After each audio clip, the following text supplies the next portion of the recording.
Greetings, fellow strays and my AI enemies.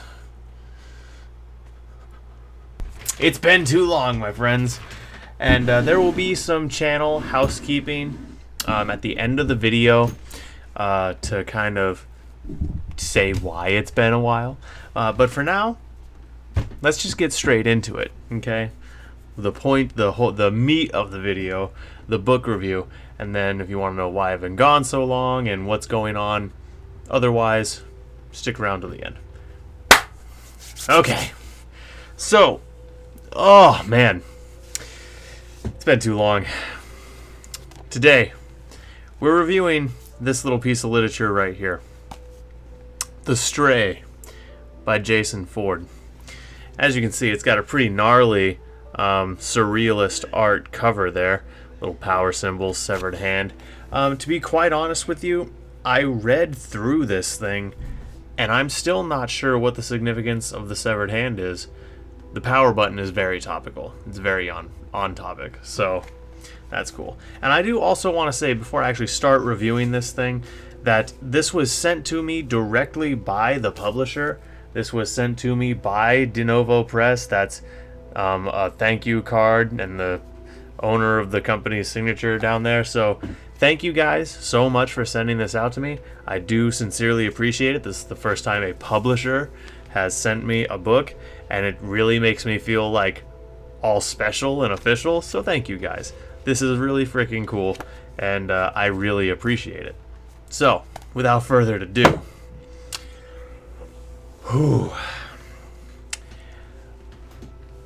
this book is a mixed bag. And what I mean by mixed bag is, well, first of all, I go into every book wanting to like it. I really do want to enjoy the entertainment I consume. But then the other thing was, I also really wanted to like it because this was the first book that I was, physically sent by a publisher.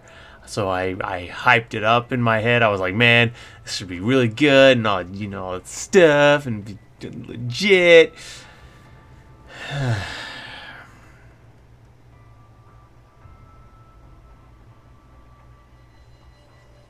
So, don't get me wrong, it's not a terrible book, but I feel like it could have used some more coats of polish. Like, quite a few more. Like, a lot.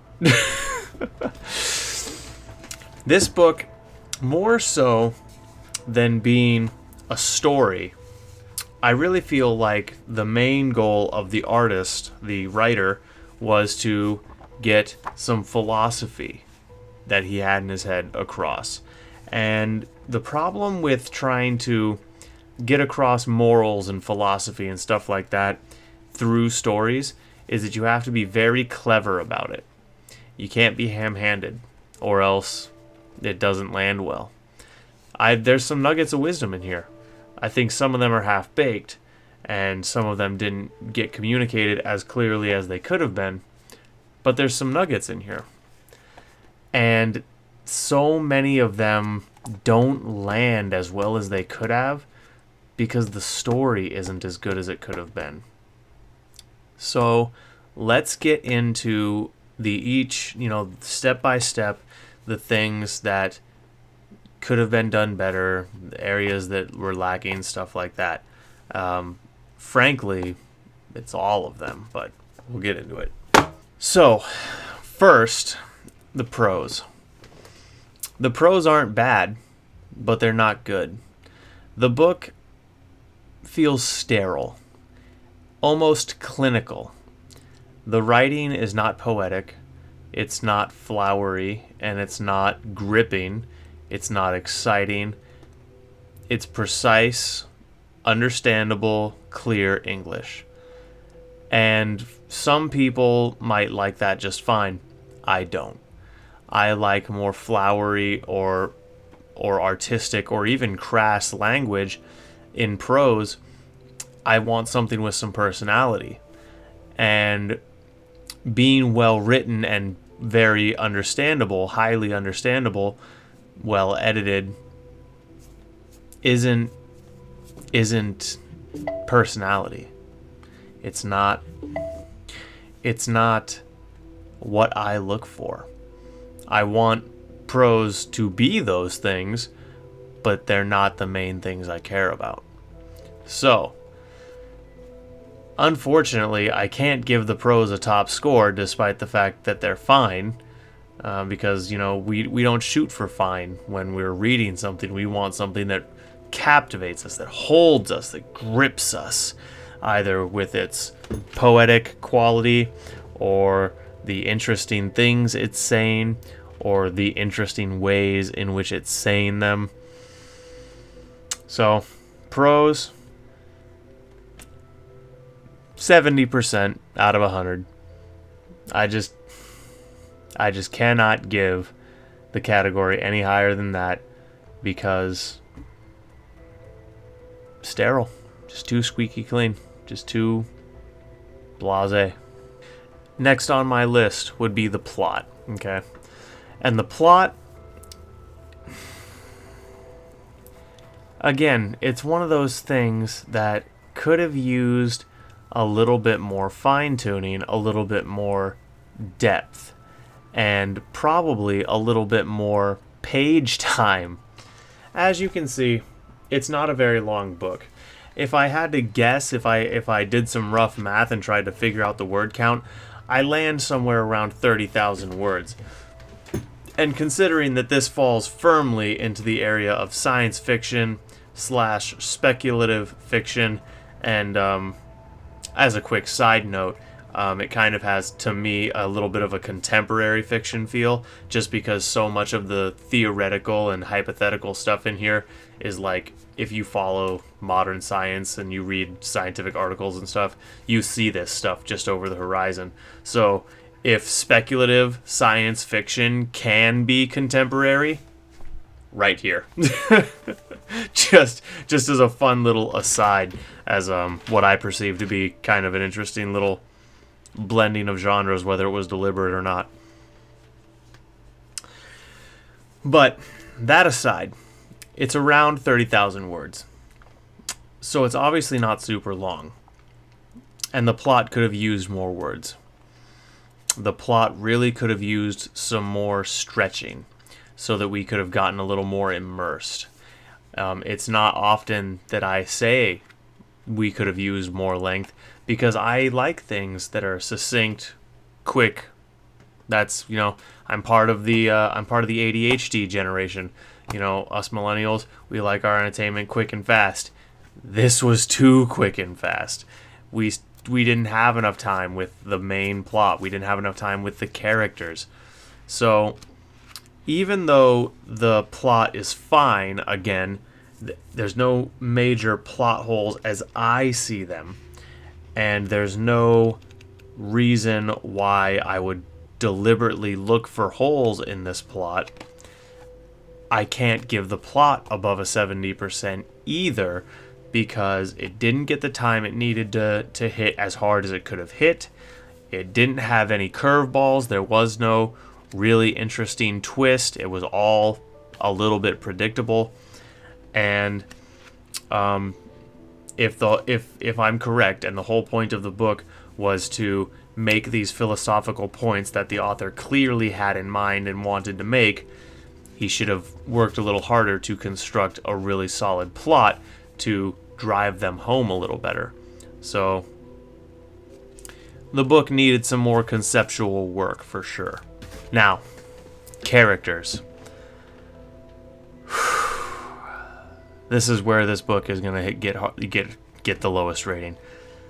There's no interesting character in this book. The most interesting character is the female love interest, Cameron, and she's a little spicy and bubbly and interesting, and I like her. I think she's well written, and she's someone, like, if she was a real person, I would definitely want to know this girl. She's described as being very physically beautiful. She's described as being intelligent and witty and having a quirky personality. Sounds like a fun person to know, okay? And she's by far the best character. And I mean, when I say by far, I mean she's by far the best character to such a degree that every other character is basically glance over. Even the protagonist, he starts off as this unmotivated kind of a desk jockey type guy, and through the story he's supposed to be kind of gaining this lust for life and gaining this new appreciation for how important it is to take action in your life. And even once that revelation fully lands and he fully comes to grips with this life lesson he's learned, he still feels the same. So the characters in this book just didn't land. They weren't well developed. They weren't well written enough to really hit. And unfortunately, the characters get a failing grade. And with the exception of the female love interest, Cameron, who I really enjoyed, and I liked it when she was on page, probably like a D- on characters. And especially one of the things that really, really hurt the characters was their dialogue. The dialogue in this book is very sterile and mechanical, just like the prose. It doesn't sound like people most of the time. Even Cameron usually doesn't sound like a person. But her personality comes through enough in her dialogue and some of the stuff she's described as doing to be there. She's enough there to like the character. You can't say that about any other character, in my opinion. And their dialogue is one of the main reasons. Everyone's dialogue is stiff and mechanical. So it's a real shame. I'm going to say 40% for dialogue. And by connection, because of that and so many other things, 40% for characters. Now, here's where the book gets a something of a banana sticker, okay? A banana sticker. Give me your banana sticker. Message and symbolism. As I said, this book clearly has some philosophical nuggets that it wanted to convey to you. And while the symbolism is not we didn't get the long-term throughout the story exposure to it that we typically need from symbolism if we want it to land, and while some of the symbolism was ham-handed, it was still sufficient to get the point across most of the time. It only took a little thought. And not in a bad way, like this is really stupid and it doesn't take much thought at all. More like this symbolism is well executed enough to where I see the connection readily. Okay, so symbolism and messaging gets an okay grade. 70%. Unfortunately, I can't give it more than that because the execution needed a lot of work and the symbolism was not consistent throughout the story. It needed a lot more build-up. So, yeah, 70% for message and symbolism. And then finally, where I'm going to have to give the worst grade, originality. This book is not original at all. There's not a single original concept or idea or plot line or twist or the introduction of a new trope or anything like that. This book is a recycled mishmash of instantly recognizable things. An overlord, an omniscient AI, particle projectors that are supposed to be holograms but end up having physical mass, entirely predictable twist where the AI was in charge the whole time. These are things that we've seen in so many stories in so many mediums. From video games to novels, we've seen these twists and themes. They're all overdone. I can't give any points for originality because everything in this book has been done to death. And the plot is not overly creative or original. So, unfortunately, 0 in originality. I hate to do it because, like I said, I really went into this book wanting to like it, but I have to do it, you know what I mean? At least I hope you know what I mean.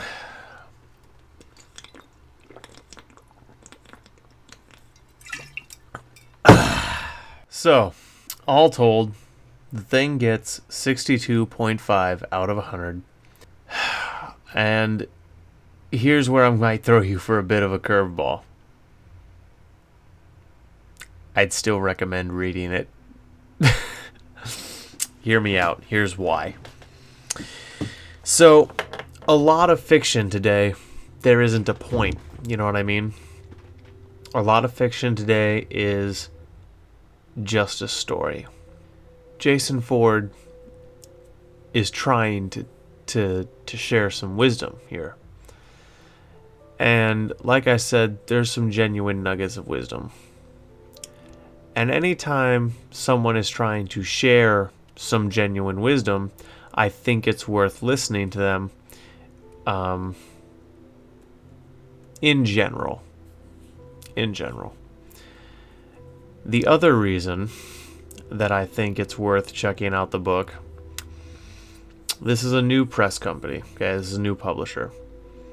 And this is their first book. If this tanks, they very well might not survive to see another day, figuratively speaking. And I don't believe that we should crash and burn over one mistake. And the book isn't an unrepentant, flaming dumpster fire. You know what I mean? There's some merit to it. So I believe both the author and the publisher deserve one more chance. So I would like to see them get, squeak by on this and get another chance, both the author and the publisher, because I don't like seeing people crash and burn because they made one ill-considered decision. So, if you can tolerate things that I've talked about, and if you want to digest a little bit of this wisdom for yourself, check out The Stray. If you can't, well, believe me, I understand. It's only an okay book. It's not a great book at all. It kind of falls into the same category as Oath, Poppy Karaki's book, which I've also reviewed on this channel. It was one of my first reviews, where it's just kind of like, it's, if you had nothing else to do on a rainy Saturday afternoon, you might sit down and blast through this book. Which, by the way, if you have any kind of reading speed, you could totally blast through this book in an afternoon. Even I could do it, and I'm a slow reader. So, folks, that's the whole shooting match. Okay, thanks, bye.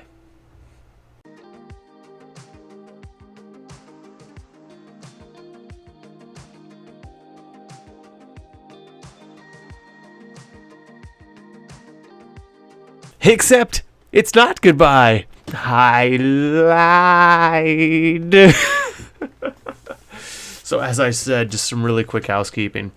First, I don't know if I've mentioned it before on this channel, but me and my good friend Cait, we do a weekly show over on her channel, Writer Uninterrupted. That will be linked in the description. I highly recommend you go check us out over there. We talk about all kinds of stuff, modern art, independent publishing, all kinds of stuff. It's a good time. I occasionally imbibe certain substances and act a fool. We rap. If you want to see two authors brainstorming and being silly on camera, it's a fun show to check out. And in the future, we're going to have guests. We haven't had any yet, but in the future, we're going to try to have guests and stuff on like that.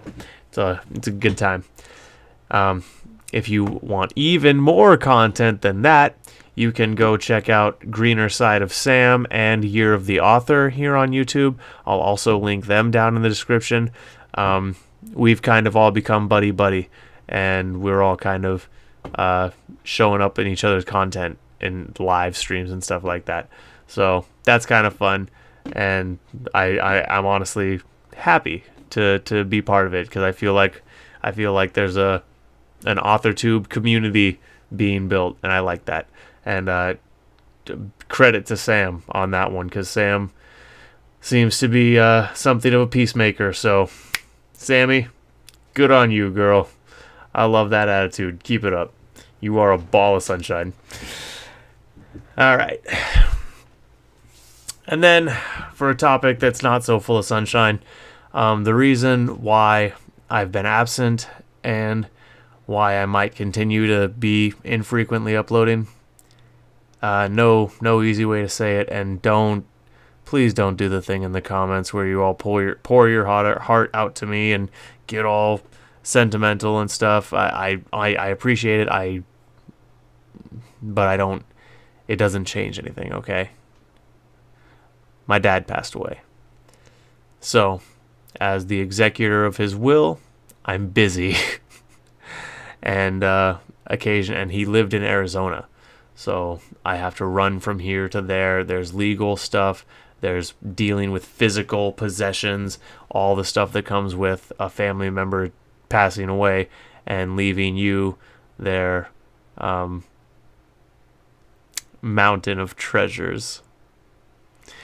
So please forgive me. I'm sure with that in mind, you can understand why I'm not uploading super frequently. And, yeah. Ooh.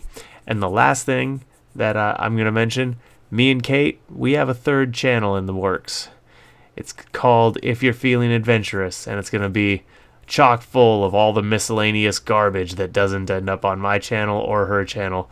Clips from our weekly show, a comic strip that me and her are doing, and by me and her, I mostly mean her. She's doing all the art. I just give writing ideas for the story, and she still insists on giving me credit because she is an absolute angel. So be on the lookout for that third channel. I will announce it already exists. It just doesn't have content yet. So as soon as we start uploading videos to that and really get the ball rolling on that, you bet your bippy I will be announcing it here on this channel and all my socials. So keep an eye out for that. It's going to be a slapping good time. Alright guys, that's about everything I had for you. Be well, be free, and remember, look to the skies, traveler.